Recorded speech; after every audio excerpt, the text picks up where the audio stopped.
Hey everyone, Shane here with Etrailer.com. Today I have a 2020 Jayco Seismic fifth wheel toy hauler, and I want to walk through how to install the Hydrostar electric over hydraulic brake kit. This is what it's going to look like when it's installed. It's going to come with your actuator, and it's also going to come with your breakaway switch battery. Now you will find some kits out there that don't have the breakaway switch battery with them. Keep in mind, by law, if you have a breakaway switch on a trailer, it has to be run off a separate battery. Nice thing about this kit is it comes with it, and it comes with all the lines and connections to get them attached to each one of your brake components on each axle. It's going to come with your main line that runs from here back, two small lines that go from one axle to the other, and one line that goes across, and that's what connects them all. You're going to come with the fittings to make all those connections. Keep in mind, this setup has a 15-foot line that runs from here back. If you have a longer trailer, you may want to go with the kit that has the 25-foot line. The actuator is going to be 1600 psi. It's going to have a valve in it, and what that does is when it pumps the fluid out, it makes sure that all of your axles or all of your braking components on each axle are getting the same amount of pressure. The nice thing about it is while we're driving down the road, we don't have to worry about one side not having as much brake pressure as the other. Where with electric brakes, like on drum brakes, you tend to have one side that may wear out a little bit faster than the other, and you have to manually adjust them. With these, we don't have to do that. Once we get them set up, they are self-adjusting. Let's kind of talk about the difference between hydraulic over the electric. With electric brakes, as I mentioned, you may not get the same amount of braking pressure in each brake setup on your axles. With hydraulics, you're getting the same amount through each one. So whether it's a single axle, double axle, or triple axle, any braking pressure on the brakes for each one of those axles is all going to be the same. Having a hydraulic system is going to give you a lot better braking power, which means you're going to stop a lot quicker.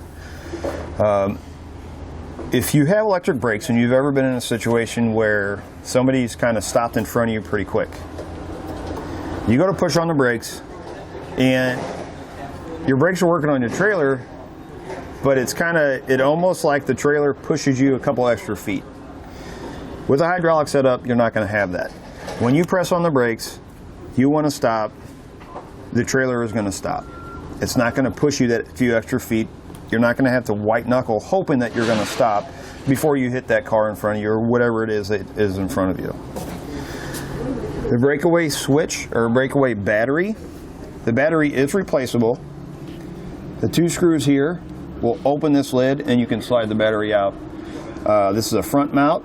It also is a push to test. So you can push this button and it's going to tell you what charge is on your battery. It's going to have 3 indicator lights right here on the front of the panel.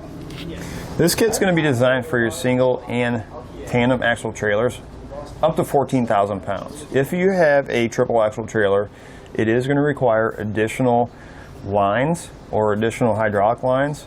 Those are sold separately, but you can find them here at Etrailer.com. One thing I do want to mention with this kit, on this particular trailer, the soft, flexible rubber lines that attach to the calipers of each brake setup on each axle that run up and tie into the hard line coming off of this, they will not work with this trailer because of how close the caliper is to the spring pad. So what I'm going to recommend is getting a 1.5 foot flexible line with a elbow in it. It's got a little L on it, and that allows you to hook it in and adjust that hose to go over the top of your spring or underneath of your spring. As far as the installation side, it's really straightforward. It's really going to be depending on how you want to set it up. This is just an idea of how I did it. Gives them a little bit of extra space here if they want to put their hydraulic fluid and their fluid for this. They want to store a couple bottles in here, they have the space for it.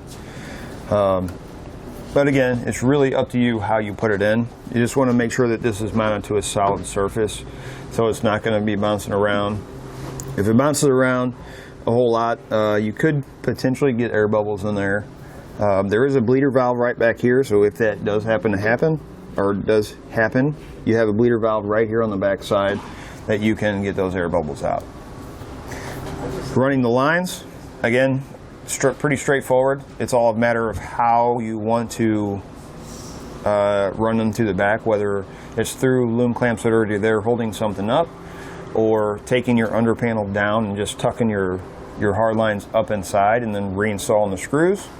For this particular one, because the frame in the panel sits up like this, hydraulic lines for all of their jacks were on loom clamps, and they ran right along the frame rail on the bottom. So how I did it was took off a loom clamp, just ran that straight through those so it held it up and it was out of the way. When bending those lines, keep in mind they are thin metal.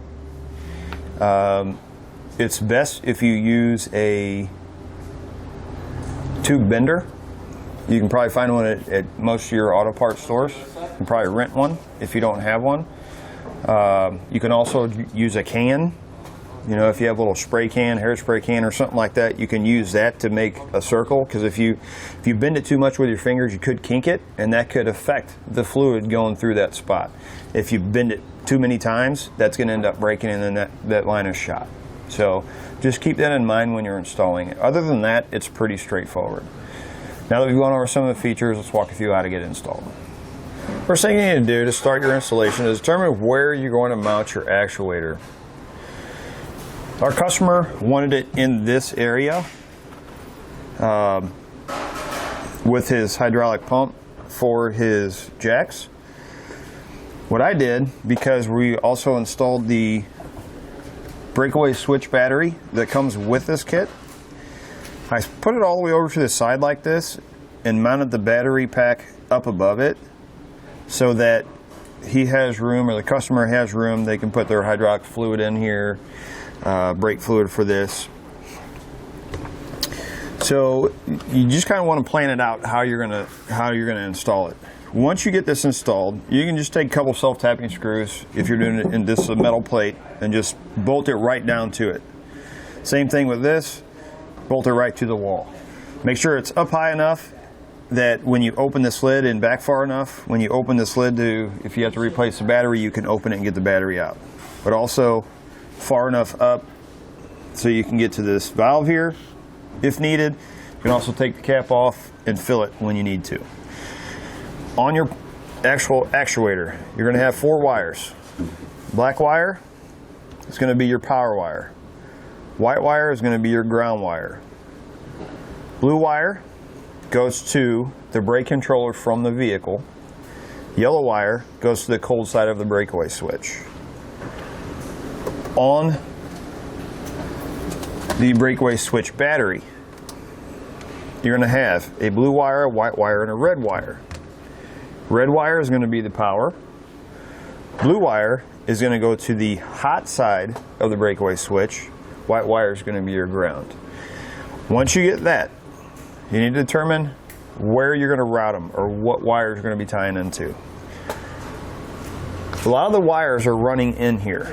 However, I'm too big to actually get up in here and determine what wires I need to go to. So I found it easier to take them right up underneath this panel right here, all the way up to the Kingpin where the 7-pole plug comes in, because that's where most of our wires are going to be tied into. So what I did is I extended all of them. Heat shrink butt connectors I like to use because it helps protect the connections and helps hold the wires together a lot better than just a regular butt connector. Once you get them extended, you're only extending the blue and white coming from the breakaway switch battery, and the blue, yellow, and white wire coming from the actuator. The black wire coming from the actuator is going to be connected to a 40 amp circuit breaker. This 40 amp circuit breaker does not come with the kit, so you will need one. Wherever you decide to mount it, you need to put a ring terminal on it. Same goes with the red wire coming from the breakaway switch battery. Connect it to the silver post on your breaker, wherever you decide to mount it. On the opposite side, so this is your power wire coming out of your actuator. Where you cut that wire in half, on the opposite side that you're running up to the 7-pole plug, it's going to go on this copper post right here. So you'll put another ring terminal on it, and that's just a breaker in case there's some kind of power issue. It doesn't affect anything in the vehicle. Once you get all these extended, we're going to take it again, route it up through this panel. What I did was I took all the screws out to give this a little bit of flex. I even took the screws out for the holder that are holding this in place. Put some wire loom around them and ran them all the way up to right here. When I did that, and if you don't have the same color wires, it's a good idea to mark them. So I used jacketed wire for my power and ground wire coming from my actuator. It only has a black and white wire in it. It's 2 wires. That's going to be my power wire. This white one's my ground wire. This white one is the ground one coming from my breakaway switch. The only thing we have left is our blue wire that has to go to our brake controller in the vehicle, our blue wire that goes to the hot side of the breakaway switch, and the yellow wire that goes to the cold side of the breakaway switch. Our blue wire coming from our breakaway switch battery is going to connect to the orange wire coming from our breakaway switch. The yellow wire, which is extended with this black wire, is going to connect to the black wire on the breakaway switch, which is going to be our cold side. Orange side has constant power, black is cold side.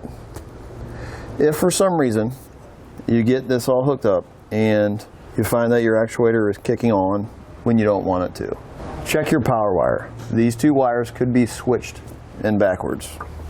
And I use heat shrink butt connectors just like I did to extend them. The only thing left to do is to connect the power and ground, which we're not going to do that till last. We want to get our actuator, all of our lines ran back to our brakes before we hook this up. On the back side of your actuator, there's a port that a line is going to have to be tied into. You're going to have to drill a hole in this plate or wherever you decide to mount it to get that line through there. Make sure you make it big enough that if you're using the hard line, you can wrap something around it so the metal from the hard line and the metal from the tray that you're mounting it to don't rub together and cause an issue. We actually had to extend this, so we're using a flexible rubber hose or line to go through there. And what I did, I don't know if you can see it, but I actually took a piece of vacuum hose, split it, and wrapped it around there. And then I'll come back and I'll silicone seal that once I'm all done. This is where my line is coming out. This is a flexible hose that I was talking about that I had to use to extend because the original kit, they got the 15-foot, which is not quite long enough. You can find these hoses here at Etrailer. All I did is kind of wrapped it. I use this clamp here that already is holding its hydraulic lines up. I took this bolt out and slid my line in there and put that bolt back in. And it helps hold it up so it's not hanging down. Kind of did the same thing here. And this is where I'm going to connect between my hard line and my flexible line. As far as running this hard line down, I did the same thing. I ran it through each one of those holders all the way to right over top the front axle. Now, to get these 2 connected, you're going to need a union. They have a couple different kinds. I like this one. If you notice, it's got flat edges on each side. That allows you to get a wrench on each side when you're tightening it down. So if you're needing one of these, I would suggest getting one like this. You can find them here at Etrailer. They're going to be 3/16, so they're going to fit the lines that we have here. You can find different sizes. You can also find elbows. You can find T's, all different kinds of connections. But in order to connect these two, we just needed a union like this. So all we're going to do is we're going to thread it into each one of our lines, or thread our lines into it.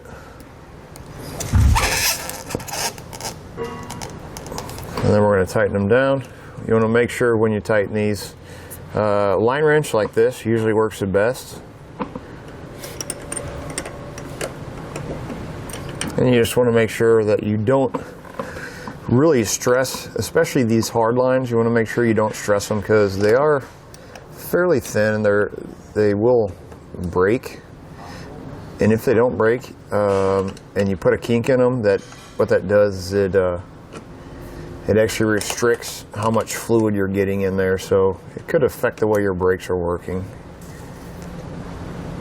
Get that on.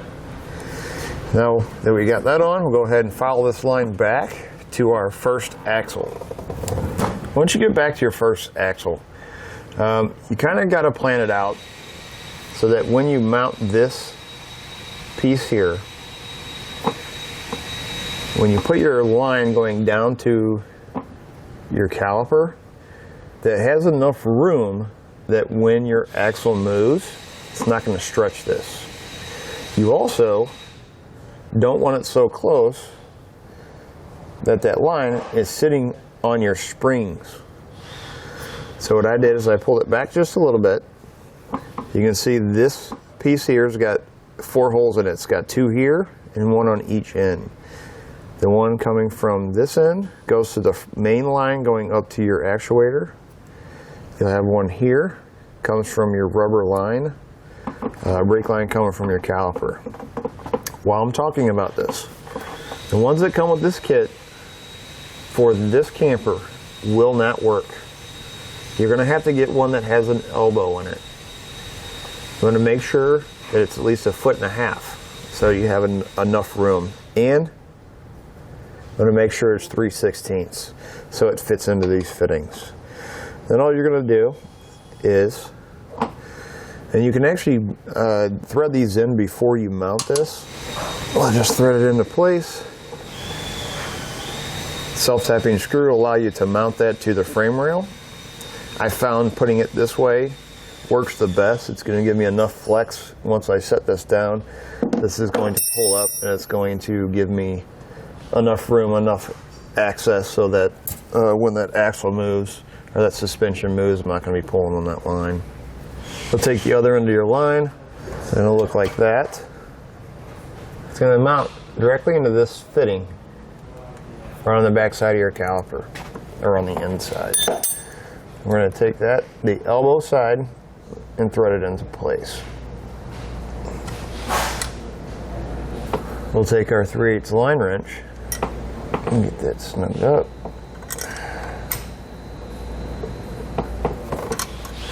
That gives me enough bend to go over top my spring pack and gives me enough hose to allow my axle to flex. Then we'll come up here to the top and tighten these onto our fitting. In your kit, you're going to take your second longest line. It's going to connect in to that hole. And it's going to run directly underneath the camper across over to the other side. And it's just going to thread it in the same way. Next thing we need to do is we need to go from this side to our back axle to our second brake assembly on this side. You're going to have 2 short lines, and they're going to go from your connector back on each side. For this one, because it's a little bit longer than what I needed, what I did is I put a small bend in it. Be careful when doing this. You just want to bend it slightly until you get it in the position you want it, because we want to make sure we're not going to kink that. We don't want to restrict any fluid. We'll thread that into place, just like we did the other ones.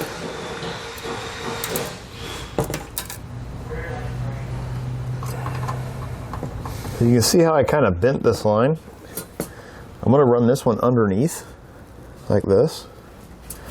Your kit's going to come with some clamps, like that. and it'll allow me to clamp that right up against that frame rail right there. Run this right up like this.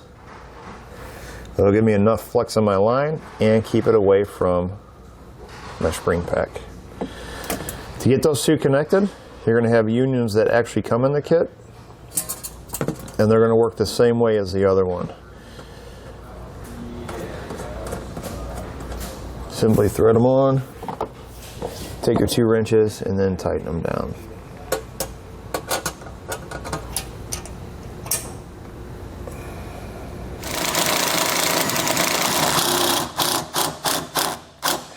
You can come back and then tighten your elbow that's going into your caliper. That'll allow you to adjust this line just a little bit. Now that we've got this side done, I'm going to go ahead and take you over to the other side and show you how I ran those. For a line running from the one side to the other across the center of our camper, you're going to have a fitting. It's going to be a round fitting.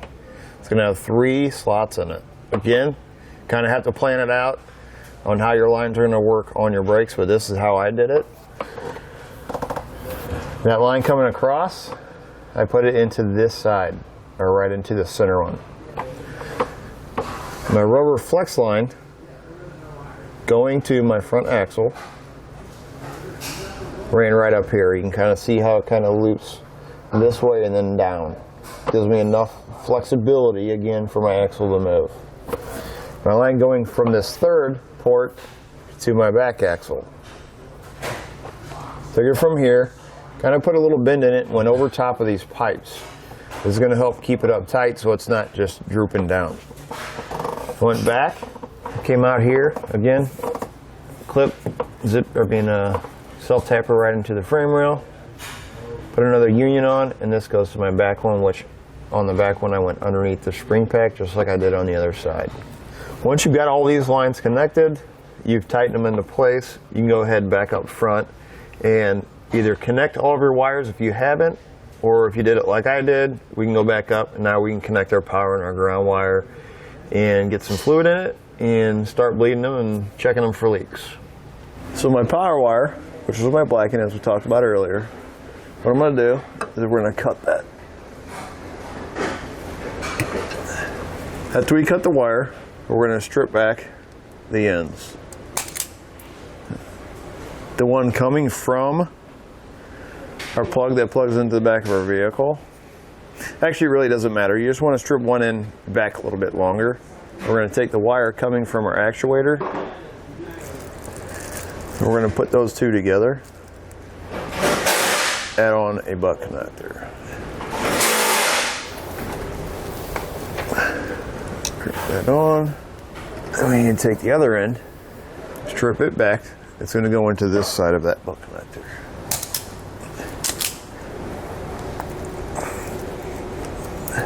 Then you can take your heat source and shrink it up.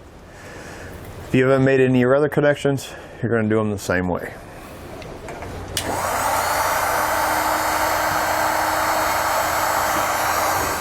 Once we've got our power hooked up, our ground wires, we're going to hook them right to the same location that our ground coming from our plug is.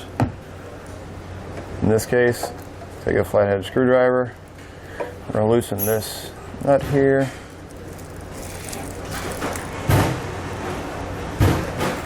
We're going to take these, slide them in there, and then we'll tighten that back down.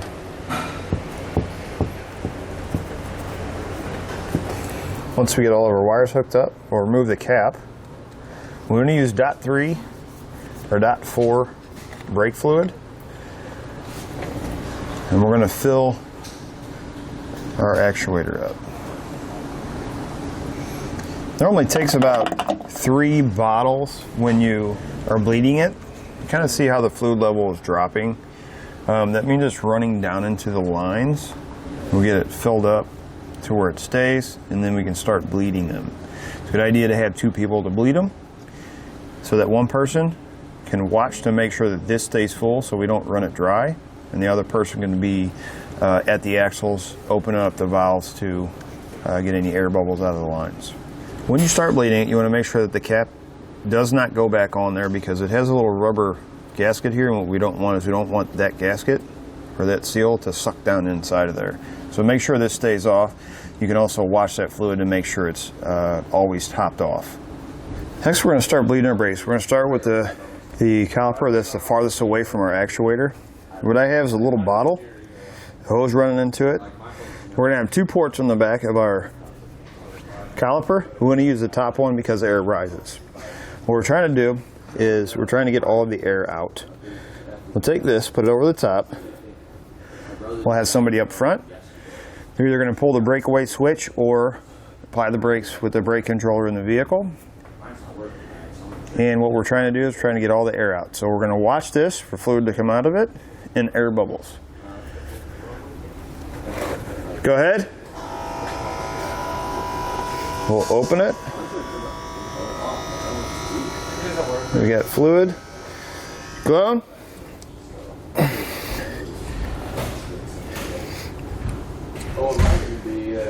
We'll do that same thing.